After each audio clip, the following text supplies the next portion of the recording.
عليكم. جبنا فيديو جديد ويفيدكم، اللي هو هذا طول للطيور للدجاج. هذا ينذب مع الصبغ. هاي طوافة ب1000 دينار سعرها، بس بلاستيك، ما الزنجر ما تتزمله. شو تسوي؟ اني منيشن هنا، شوفوا شقد 4 اصابع تزرفها، شد الطوافة. هاي فتحة بالسكينة تقصها، بس منها تقصد شقد تسويها؟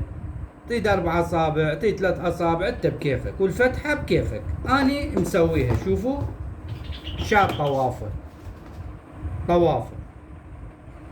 وهاي الفتحة. اذا دجاج كبرها شوية كبرها القد، لان دجاج اضخم واكبر. هذا المي انت تحدد بكيفك بالطوافة، تحدد منه ايش قد تريد ينترس، هالقد انت بكيفك. اذا عليته نقول دجاج، انت منها تحدد كيفك انت، ويصير عكس الاتجاه الطوافة فتحة. شوفوا هيك يصير. وهاي منها صونده وقفيص. شو تسوي؟ تخليها هذا من وحده ينترس، اي قبغ تخليه، اذا عندك ما عندك اي شيء خليه هنا حتى لا ينزل وسخ.